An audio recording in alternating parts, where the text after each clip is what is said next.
Okay, so today, first of all, it's Rich Noir, Cash Feelings on the ones. Today I'm here with someone who I would say I probably became familiar with his music probably less than a year ago. It's been like a quick rise for him, I would say, within the city, but he's already kind of established himself as one of the premier underground artists making a name for himself out of Toronto, you know? And we've been talking about doing this for a little while. You know, we figured it out, but I'm here today with my guy, ASTROKIDJAY. So family, before we get into it, I want to establish kind of a baseline, you know, for the people them to know. We're going to try to tell your story, but I want to start from the beginning. So where exactly are you from? Basically, you know, my mom came here as like an immigrant, so she lived in the Eglinton area, then we moved to the East End, then we moved to Brampton. But like, you know, I live in Brampton, so like, say Brampton. Yeah. You said your mom came here as an immigrant. So what's your actual like background? Oh, I'm East African, from East Tanzania. From Tanzania? Yeah. Okay. So you spoke a little bit about your mom came here. Growing up in your household, what was your actual like household like sibling-wise? Parents, was it just you and your mom? You have siblings? Yeah. I'm the sixth kid, you know, in my family, so I don't know, happy household. Yeah, I'm the youngest in my family. Everybody's like married and shit. The youngest in my family, but yeah. So the youngest of 6 kids. Yeah. And you said your background's Tanzanian. So what kind of kid would you say you were growing up? Like before you were doing music, before you were into what you're doing now, what kind of kid were you? Like hobbies, things you were doing and shit? I was a bad youth still. I was a super bad youth, you know? Still bare fuckery when I was younger. Got sent to Africa, came back. They did one of those to you? Yeah, they did one of those to me. Say, yo, we're taking a trip. I said, all right, don't say a word. Got to Africa. She said, leaving your ass. Yeah. And then I came back, you know, got into soccer and shit. Yeah. Managed playing soccer so and all of how old were you when they actually did the send back thing? Send back? Like probably like 13, 14. So they told you just going for a trip, like a little vacation, yeah, like a little vacation. I'm about to see grandma. So your I aunt, just like, stayed so there. nice She left. I woke up in the morning. My mom's gone. I'm like, wow. You know, just so what was that feeling like though? Because it's like, I feel like in the immigrant community or people from like Africa or from different backgrounds, that's a common thing that happens. But like, I feel like if you told someone from a different culture that, like, yo, my mom took me to a different country. I know, they'll be like, what? They'll be like, what do you mean your mom just cut? Like, you know, that's common though. Like, that's what I'm saying. It's normalized. If you're African, you'll know. Like, yeah, like that's what they sent back home if you're a bad kid, you know? To straighten you up. Yeah. That's like kids. I feel kids now are smarter, a little bit smarter to it now. Like if you're bad and your parents said they're going back, you're like, nah, I'm not rolling. Yeah, they know. Yeah, so anyway, so that happened. You come back now, you're playing soccer. What age? So you got sent back at 13? Yeah, around 13, came back when I was probably like 15, 14. Would you say that their plan worked? Like when you came back, were you like... No, it didn't work at all still. It didn't work. Came back to the same bullshit, you know? How long were you out there for? Like a year. A year? Yeah. Oh shit, that was send back. Send back. Fam. So you're going to school out there and shit? Nah, no school still. You're just cooling? I'm just cooling, That's wild. So what kind of shit were you doing over there? Like, that must have been a culture shock. I started playing soccer, fam. That's where you started playing soccer. Like on the street and shit? Yeah, I started playing soccer. I started adapting, you know. My mom brought me back. I started playing soccer over here. But then later on, you know, like, fuck soccer. Were you cheesed at first? Yeah, I was super mad. But then I got used to it. I'm a kid, so, you know, After a while, easy for kids to adapt. So, like, I'm a kid at that time, so it's, like, easy to adapt. So it's like whatever to me, you know what I'm saying? Her plan didn't really work. We came back to the same bullshit, you know? Yeah. So you're over there, you're playing soccer, you're there for a year. Who are you staying with over there at that time? My aunt. You're staying with your aunt. Not going to school. What was the biggest, you hadn't been there before that, or did you go before that when you were younger and shit? When I was like a baby. So you never really experienced it before that. So what was the biggest, like, must have been a little bit of a culture shock coming from the to there. Super different. What's the one of the biggest things that you had to get used to from going to this kind of Canadian environment to Africa? I didn't get what I want, you know? Like, I had to get used to that lifestyle. Like, see here, you know, you can ask your mom for this and this. She's spoiling. Like, back home, there's none of that, you know? Yeah. You can't get what you want, you know what I'm saying? Like, even like food-wise, what you want to eat, like that kind of shit. You're gonna, you know? What's there is there. What's there is there. It is what it is, you know what I'm saying? That was the difference, to be honest. Yeah. Okay, so you're out there for a year. A year. You come back now in what, grade 9? Like, end of grade 9. End of grade 9, you come back. Did you come back to the same friend group? That you left? Yeah. So were your friends like, yo, what the fuck? Yeah, where'd you go? So And what I'm was that trying to like? make up a story like, yo, what am I gonna tell these niggas, fam? So what was that like when Yeah, you I came just back, told though? them stuff. Fam, everything was like different, fam. I come back and like everything's just different. Cause the way I left, it Yeah. like I came back to is like everything's different. Like Niggas what? are Give me an different example, now. like what? Like, yeah, all my friends are like balling up now and shit, different shit like that. I'm like, what the fuck? When did this start? You know, I'm just coming from African back home. Like Yeah. that shit's like, you know. So I'm coming back here. I'm like, what the fuck? Yeah, that's the only difference to be honest. But I came back to the same friend group. Like, there wasn't much of a difference, you know. Did you have an accent? Nah. You didn't pick up the accent over there? Okay, so you came back. Did you learn the language? Or did you already know the language from here? Like, I understand the one too, but I don't speak it. No. You don't speak it? Nah. What about over there? You speaking English and shit? Nah, shit English. Okay, bet.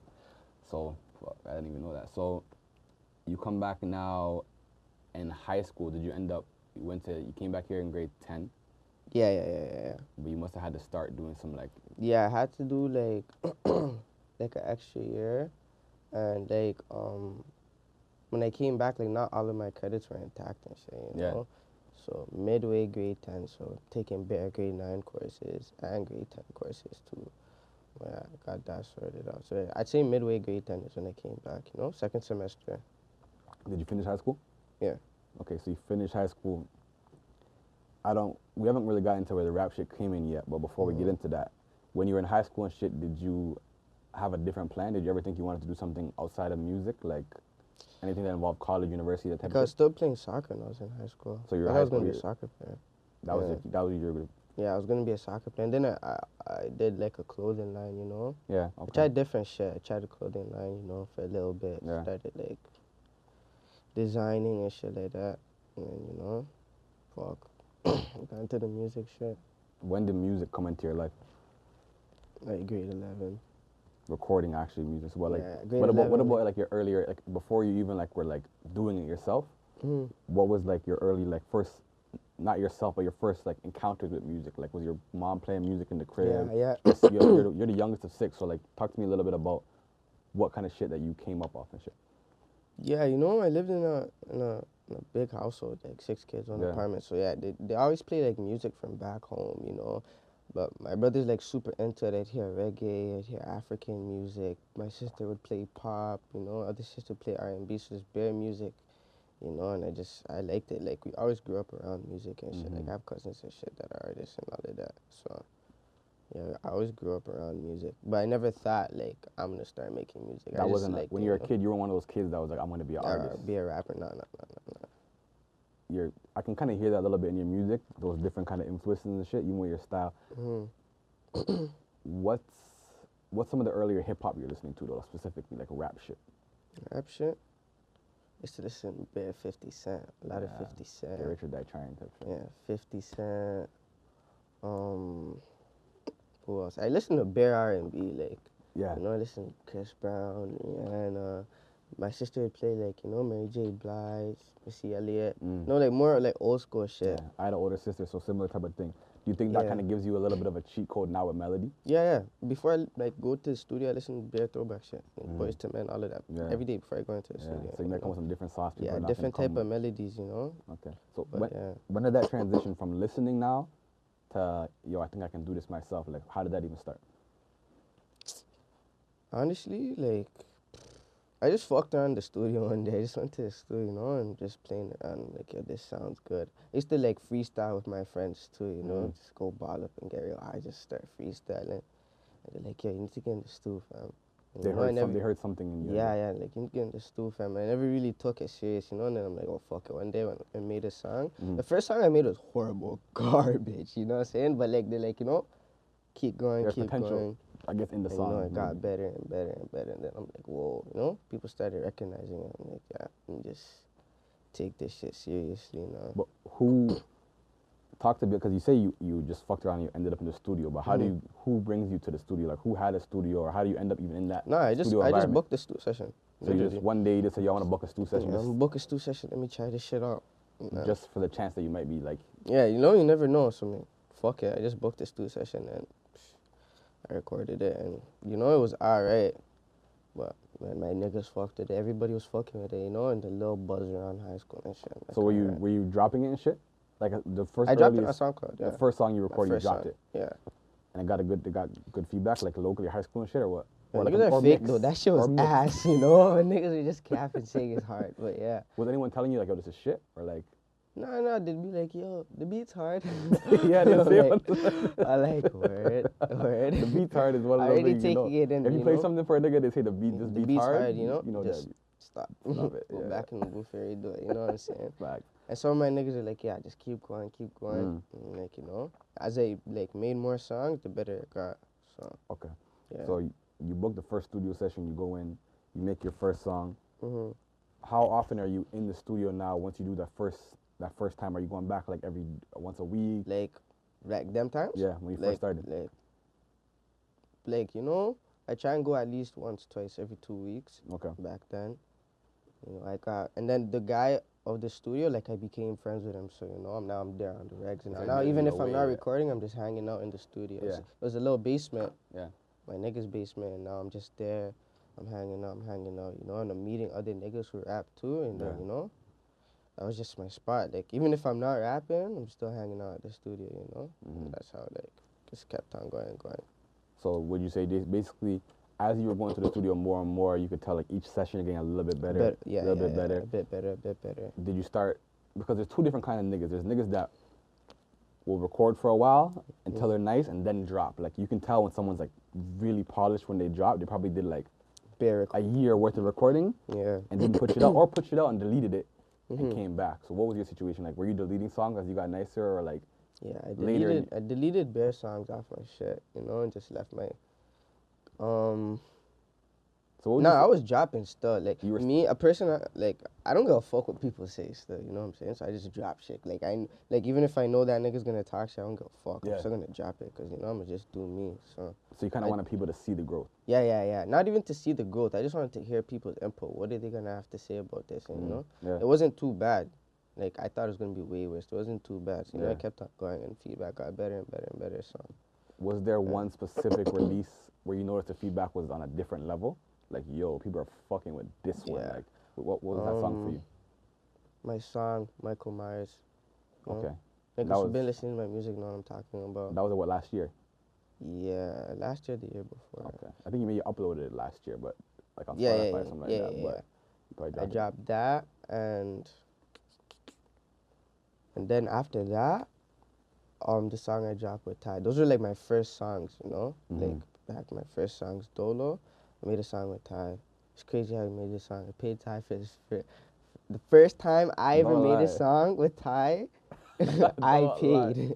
Say word. We $100. had a sit down. I think his is probably gonna come up before yours, so people are gonna hear, so I can talk about it. I think he even said like, yo, before you came out, you were just emailing him shit. Yeah, and he was like, yo, I was listening to this shit. I didn't really know who he was, but I'm like, yo, this shit is hard. Yeah. Like, he was telling me, I was just listening to it, and he could hear like, yo, nah, this nigga has something before you dropped. He's like, I don't think you had music out. Like wasn't even aware of any music out. It happened like this. Basically, like, Ty used to make songs and drop it on SoundCloud, you know what I'm saying? I didn't know Ty in person, but he has mutual friends that are friends with me, you know what I'm saying? And I used to, like, snap this nigga. I used to have him on Snapchat, you know, and message him, like, yo, fam, this is hard, let's make a song. But he's hesitant, because he doesn't really know who I am. And I start sending him shit, emailing him shit, and, you know, he heard that. But then, fucking how we really met, like, linked up in person was... So there's this is my first show. I didn't even get to perform at this show. It's my first show I got there. And my nigga, who does like clothing, linked up with other nigga outside there, you know what I'm saying? And that Ty was his friend, you know? And he's telling him, yo, my guy Asher wants a feature from this guy.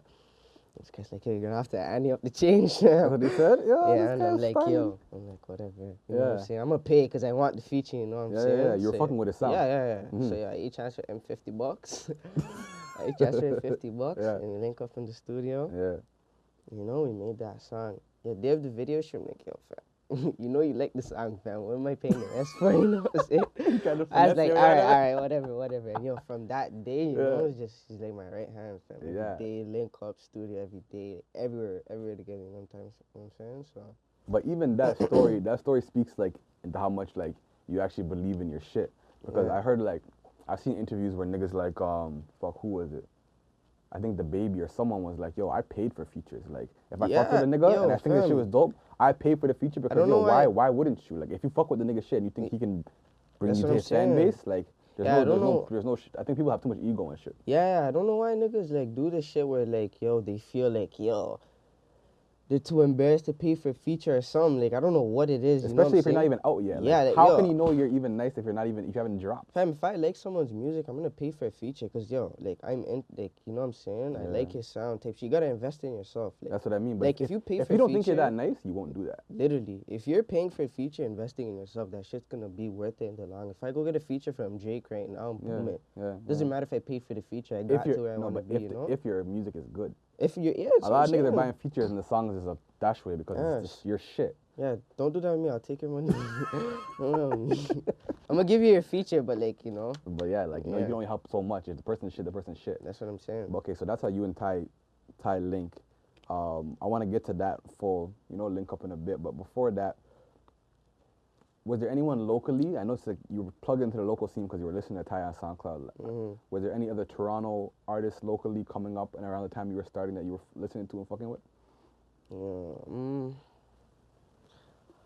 Like, I more listen to like more American artists. Like, I listen to obviously I listen to Toronto because I listen to everybody from everywhere. You know what I'm saying? If I like the song, I'm gonna listen to it. Yeah. But yeah, nobody specifically, to be honest. Okay. You know, just niggas in my area that I was really listening to, more American artists and shit. Okay, fair enough. So, when you actually do like drop now, you're putting out videos and shit. What's the first video you released? First video I released was Dolo. And that was what? That's 2019? Yeah. So you and Ty was the first visual ever? Yeah. And what was the feedback like from that video? It's good feedback. Like, you know, people were actually fucking with it. I heard it spin around. It didn't blow like the way I wanted it to. You know, it made a little noise, you know what I'm saying? People but it like kind of introduced you to people. Yeah. People started like, you know, who is this guy? But yeah, feedback was alright, you know? It obviously got better. The sound completely changed. Yeah. But it was good for them times, yeah. So from Dolo, what's your game plan now? Because you dropped your first video with someone has been in it for a little bit longer than you. What's your feedback now? Like, you have to come back with something right away that's harder, or what was your game plan from there? From there, I dropped something else after. Like, I dropped this song with this girl in Kazim Music. It was just like, she's my friend, you know. So I dropped that shit with her. Then the feedback got better, and then, you know, like, I didn't really have a game plan, like, type shit. I had a manager back then, but like, he wasn't really giving me no, you know, like, do this to take the next step, or do this, do that. You know, I didn't really have a game plan. I was just dropping music because, you know, I didn't study music before, I think. So after I dropped that second video, I took like a break off music to study the game properly, like, you know, build a game plan. I could do this and this. There wasn't enough structure. You know, I didn't have enough connections, none of that. You know what I'm saying? I was just rushing to drop shit. So then I took a little break, and yeah. Okay, so you take a break after your second video. How long before you drop again? And then Ibiza drops. That's your next release after that? Yeah. After that. You know, I take a big break. You know, crazy shit's happening. I'm getting kicked out of my house and shit. You know, I'm living with my homie now. Like, fuck, I'm just saving all the money I can to go to the studio. You're dealing with real life. You know, because like now I'm not making money no more. I'm not in my house now. I'm spending money and shit. I have to do all of this. So, you know, I'm saving everything, all the little change I have so I could go to a studio session and do this shit. You know what I'm saying? But like, yeah, my next job after that is Ibiza. But I made that shit in a closet. You made Ibiza in a closet? Closet, my nigga's closet. I want to get to the making of that, but you said that you got kicked out of your crib. Did getting kicked out of your crib in a way kind of put a battery in your back? Like, if you make you want to do the music that much more? Honestly, like, you know, when I got kicked out of my crib, it's like, you know, it's, fuck, now I don't know what to do no more. I'm not at my crib no more. I'm living with my nigga, so, like, it didn't really push me, but midway, you know what I'm saying? Like, after, like, a couple months, I'm like, yeah, I have to do something, you know what I'm saying? I'm not working a 9 to 5, you know what I'm saying? I'm doing a little 1, 2 there and there. Yeah. So, like, yeah, I'm like, yeah, let me take the music serious, see where it could take me. That's what I'm getting at. So let's get to the making. You said you made Ibiza in a closet. A closet.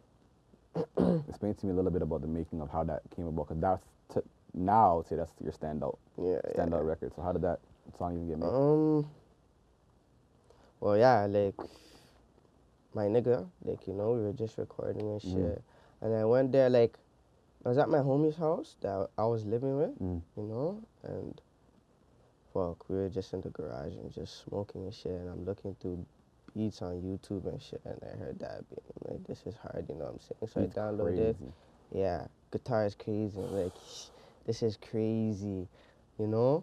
And then I just started writing. Like, I've been through trials. I've been through, like, I'm speaking real shit. You Like, came you in know, on I'm that outside shit, like, on my house. on the pain. I'm like, yeah, fam, fuck. I'm just writing everything, you know? All real shit, you know what I'm saying? And I'm like, I wrote 4 bars, the first 4 bars. And the next day I went to my nigga's house and we recorded that shit. Recorded it, you know, I recorded it in a closet and I'm listening to it. In my head, it's like, this shit is not even that hard, you know what I'm saying? You didn't think it was hard when you heard it? Nah. I came back to it 2 weeks later. 2 weeks later, I came back to it and I finished the song, you know what I'm saying? It's like, yeah, this is hard. So then, after that, my nigga had a B&B, you know what I'm saying? My nigga had a B&B, I'm just chilling there. So I called up a videographer. I'm like, yo, come shoot this. No. Nobody heard it. No one. None of my niggas heard it. Thing, like, it wasn't planned. Nobody heard it. I just had it. No one heard it.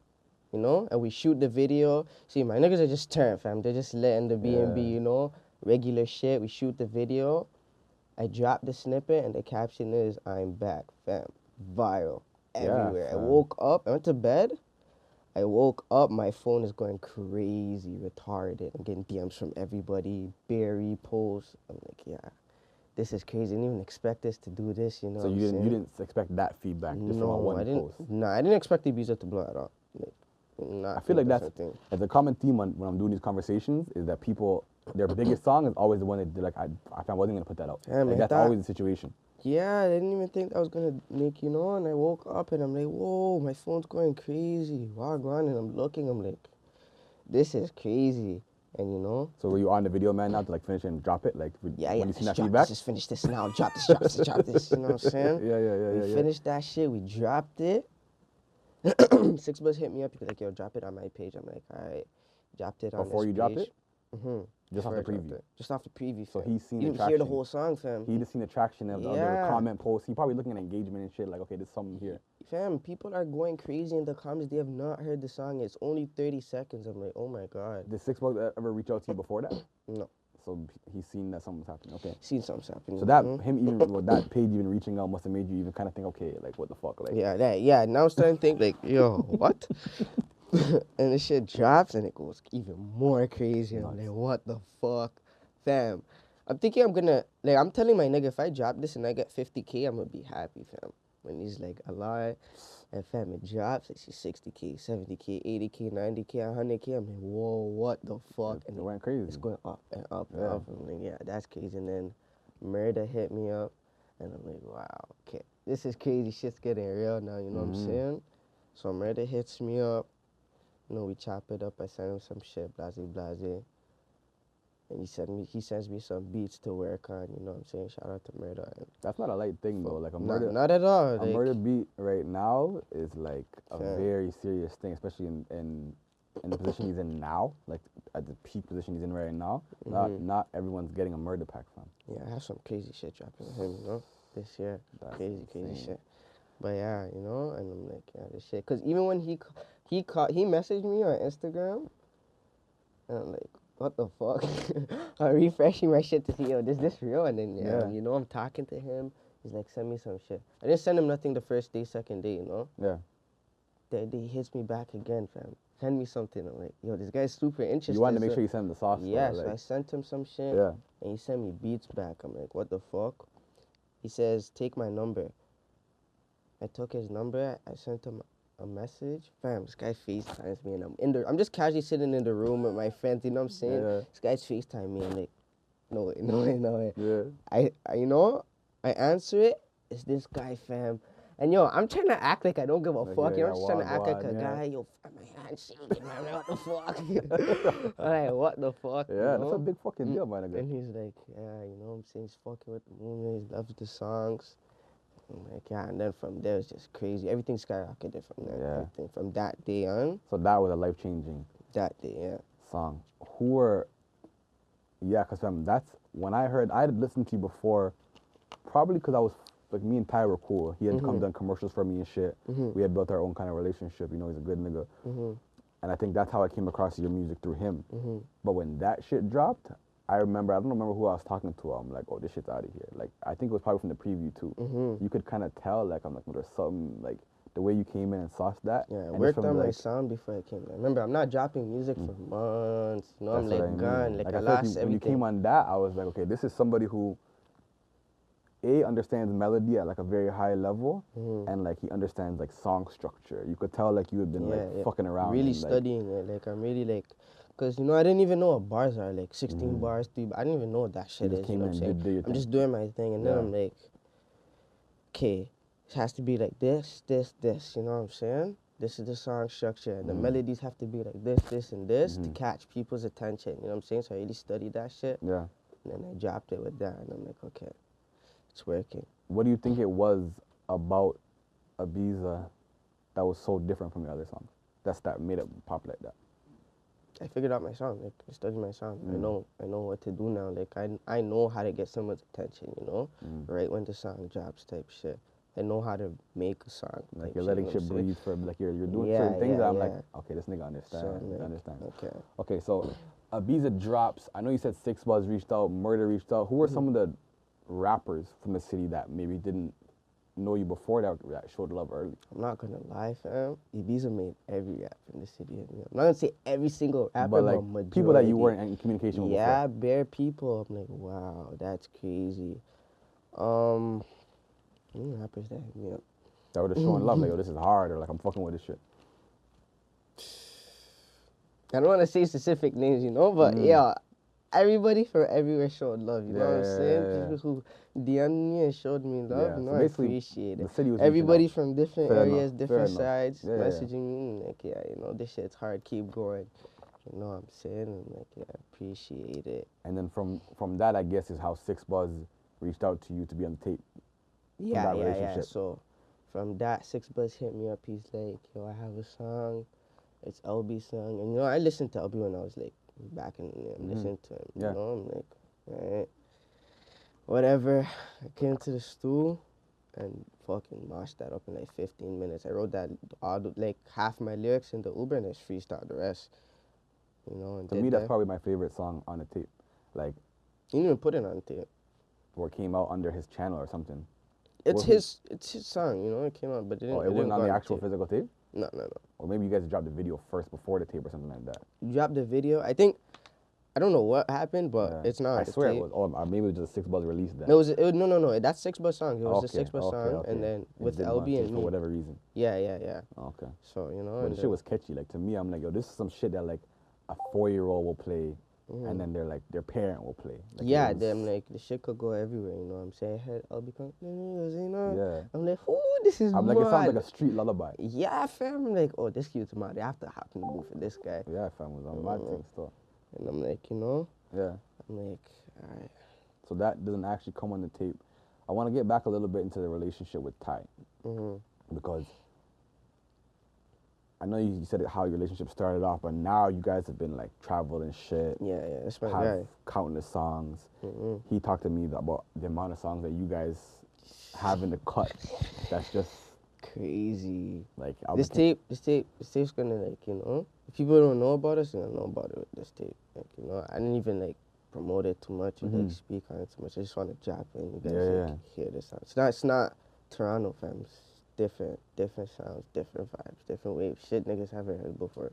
What's the studio process when you guys lock in? Like, is it just, do you like just having like you guys or you and an engineer, or are you like the studio environment where you want like bare people around? What's your ideal like studio session? I'm around the same like 4 or 5 people, you know, and Thai, and just go to the studio and we run up beats, you know what I'm saying? We freestyle. You just go in there freestyle it, you know what I'm saying? Sometimes we write. Like, if we're planning on working on this beat, then thing, but we don't have nothing planned before anything. We just go to the studio, listen to the beat. All right, this is hard. I get in the booth, you know what I'm saying? Back to back, or we just drop. a verse, you know what I'm saying? I don't really like it when there's too much people around because then you get distracted. You can't really work and shit, you know what I'm saying? So yeah, I just keep it the same people. Mostly it's just me, him, and my manager who go. What do you think it is about both of your sounds that work like so well together, that makes you guys keep working together and like dropping so many songs as opposed to anybody else? Honestly, I don't even know. It's just the connection, you know? Like, besides music, like, that's my nigga, you know what I'm saying? It's my bro. So it's like, when we get in the booth, it's just the same thing. Like, the connection is just there. Like, he knows how to work with me. I know how to work with him, you know? And our voices sound good together. So we just keep on doing it, you know what I'm saying? Okay. Yeah. You spoke a little bit about having the same 4 or 5 people around you and stuff. I know you said early that you didn't have like proper management and stuff. How important, do you have a team right now of people that are around you right now that you're like consistently working with, and how has that changed the way you operate? No, now I have management, you know? I have management, and I have like an established team that I work with right now. You know, and Ty's part of it and all of that. All like, you know what I'm saying? Like, it helps now, you know what I'm saying? Before I was doing everything by myself. Now I just go to the studio now, that's it. So it allows you to focus on the music. Yeah, I just you make don't have to worry about nothing else. The other shit. I just go to the studio. But yeah, I have a team who does everything, you know, tells me, yo, flights this day, video shoots, all of that, you know what I'm saying? But now the reason I bring it up, because I don't think that there's gonna be kids watching this right now that don't know the importance of having like a solid team around you. How much that you need a team to elevate. You can't elevate on your own. You can't get to the next level without having people in position, and the right people in position. Not this. You can't have. I know you want to put on your niggas, but it has to be the right guy for the job. Yeah, you know. I don't really look on to put on for like you know, type shit on. Niggas who like try to branch off to me now aren't niggas who were there before. You know what I'm saying? So I'm not really looking to put anybody on. Because you niggas just came when I, you know, started making noise. But the niggas who were with me from before, like, they know what's up, you know what I'm saying? And yeah, you need an established team to like elevate. You can't, like, when you work as a team, you literally, it's better. It's literally better because you make it further, you know? You can't work by yourself and expect, you know. I guess you could, but like shit will take longer. If you have a team, everything's in plan. So everyone's focusing on what they're best at. Everybody has a job. What's your opinion when it comes to signing like a major label deal? Like, you know, this people reached out. There's this labels and shit that reached out, but like I don't know yet. You know, they haven't really offered anything that's like, wow, crazy, you know what I'm saying? I'm not in a rush to sign yet, though. You want to kind of build up some more leverage? Like, you know, so when you go into those meetings, it's like, these are my stats. I'm ready for those label meetings still. Because, like, I know, like, I studied music, you know what I'm saying? I know what my masters and royalty should be, the percentage I get, all of that shit, you know what I'm saying? So you pay attention to that stuff? Yeah. Like, you studied the game. Like, I know you said that when you took that break, you took time to study like the actual business study everything, and the game, you know what I'm saying? So who are some of the people that you look to, or like people in the game who you kind of saw the way they modeled their business that you're like, I want to do my shit like that? Like people I look up to? Or let's say you like the way they do their business or conduct themselves in the industry? Probably like, you know, like Jay-Z's a big one, you know what I'm saying? The way he conducts himself. I don't know, that'd be it. So that's who I like really like look into when it comes to even like Nipsey. Yeah. Like I super look into his YouTube videos, you know, how he conducts himself, like how interviews and shit. Yeah, it's crazy because you know I look at bare shit like how he sold like his CD for like $100 and CDs are going for like $20. You know, I look at shit like that, man, and try to put it into my modern day life, see how that could, you know, be useful towards me. Dope. Yeah. Dope. I want to talk a little bit about putting yourself on the internet, because like once you establish yourself that you want to do this rap shit and you put yourself on YouTube, there's pros and cons that come with that shit. Being a rapper, especially even being a rapper in the city, there's pros and cons that come with it, right? What are some of the pros and cons that you've experienced so far that come with like being a public figure, like out here in the city and shit? The pros, I'd say like, yo, bare bitches, no. Bare bitches. That comes with it, it's part of the territory. You know what I'm saying? Fucking, You know, it's just it's cool. Like I might go to the mall. I don't go to the mall, but like when I really need to, I go to the mall. Yeah. And like, you know, people know who I am. People are taking snaps. It's kind of crazy. Like, oh my god, what the fuck? You guys know who I am? You know it's a weird saying? feeling, huh? Yeah, like it's weird too, cause I'm not really used to it. You know, I'm seeing people coming up, you know, showing me their music. Like it's like, what the fuck? You know, I was at a party the other day on New Year's. There's people, producers and shit coming up to me like, yo, this is my Instagram, listen to my beats, you know. I'm like, yeah, this is sick, you know what I'm saying? And then cons are crazy, cause yo, if you're a rapper in Toronto, and it's sad to say, like let's say I want to work with this artist, you know what I'm saying? Another nigga might want to come for me because I worked with that artist, but like, you know what I'm saying? Like I'm like me though personally, I'm working with anybody I want, cause what the fuck, I'm making music. This is business. This is what makes me money. This is my life, like, you know. But it's more the other people's mindsets. The other people's mindset that's not fucked. You You know what I'm saying? Yeah. Yeah, like that's one of the things that we've consistently said is one of the biggest things that holds Toronto back as a culture. I swear, because like, people are so limited on who they can work with because of all the politics and shit. It's literally that crazy. 9 times out of 10 the musicians have nothing to do with. Yeah. It's just the people on the outside. Yeah, literally. And like how it can be perceived. Yeah, it's literally crazy because like, yo, if you're an artist down here and you want to work with this guy, like that other guy might have a problem, and that's so fucked because you guys are limiting each other. You know what I'm saying? Like, there's so much. I feel like that's what mans need to work on, fam. Like, working as one. Because if we work at if I swear to God, if Toronto worked as one, we'd have the best music scene in the freaking world. We'd be a different Atlanta type shit. There'd be a different power. Like there'd be a different emergence of if your fan base, if someone who's up fan base and someone who's up like on underground level collide like. Came together, crazy. You're crossing over fan base, everyone builds, but it's weird because even like with interviewing and stuff, sometimes even if I interview somebody, it's like, oh, you fuck with them niggas. Yeah, like what the fuck? Like you're interviewing someone, you're making your but like, what the fuck? It's sad because that's the mentality of a lot of people. I don't know. I'm not into all that bullshit. Yeah, that's bullshit to me. What the fuck? Like, if I want to make a song with that nigga, I'm gonna do that because I like his music. I don't care about everything else. No, this is strictly business, man. I just want to make a song and go about my day, you know what I'm saying? But like, that's you know, people need to work on that shit, you know what I'm saying? You can't really, cause this is how niggas live now. Mans are making music, you know what I'm saying? You might be from that block, you might be from that block, but at the end of the day, the music's good, it's business. Good, man. It's about the music at the end of the day, right? That's what I'm saying. It's about the music. Like nothing else should be strictly about the music. Like I'll give you an example. Niggas in New York, they have ops and shit, but when they're at a show, fam, it's strictly business.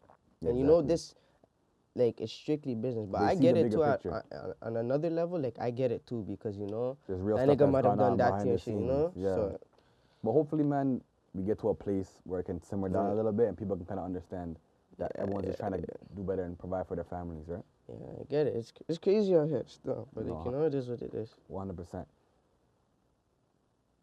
I want to speak a little bit about your family's perception on you as a musician now, because at one point you're 13, they dip you back home, you're a bad youth, you come back now, you say I'm gonna do this music shit. I'm assuming that having like an immigrant parent, they're not really understanding that. Or were they understanding of you wanting to pursue music at first? Yo, so okay, so my mom's African, fam, you know? My mom's African. And she's Muslim, you know what I'm saying? Like, I'm Muslim. You know, I grew up around, like, Bear Malis and shit. You know, y'all have that same culture, you know what I'm saying? My mom heard him doing music. She said, what? Haram, stop it. Stop it. I'm like, nah. Like, I want to do this. This is what I'm saying. You know, I said, fuck school, fuck university, fuck college. I'm making music, you know what I'm saying? Like, it was a hard transition for, like, her to, like, really take in. You know, she had to start seeing the shows and creating people, you know what I'm saying?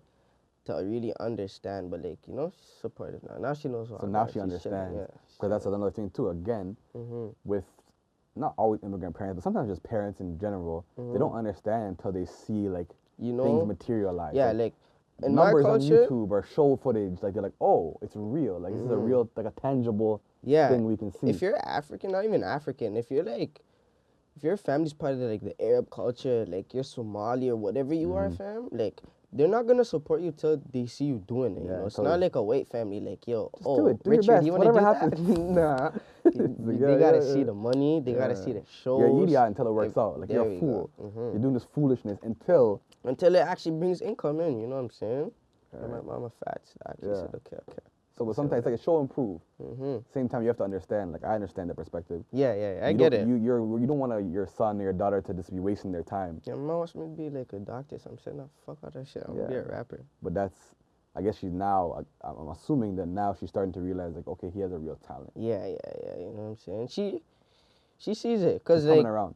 yeah, I was posting shit on Facebook, you Yeah. know, shows and shit, like sold out crowds and shit. She's like, oh, this is crazy, wow. Like she sees the flashing lights and she's like, yeah, this is sick, you know what I'm saying? I'm sure it's a good feeling to her to know like you weren't wasting your time. Yeah, like, 'cause now all that 'cause- time you were doing it, it was for You something. know? Yeah, now I can sit down and be like, yo, I'm doing this. And it's good too, because music, like, it helped me a lot. You know, when I started making music, I got more mature too and everything. You know what I'm saying? I made music as I was growing, so I got more mature.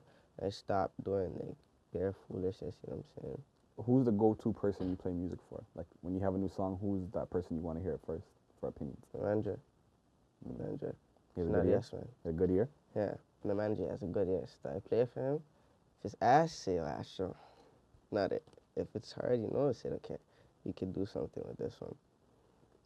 Fair enough. I might send it to the man too, you know. Yeah. You know, man's tell me what this is. Like, how do you guys think about this, you know? And like, this is hard, you know. Or some of them might say it's not hard.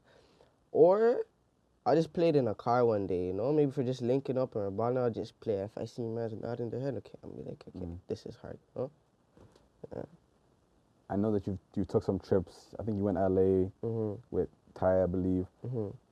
How important is traveling to you, and what does that do for your mental?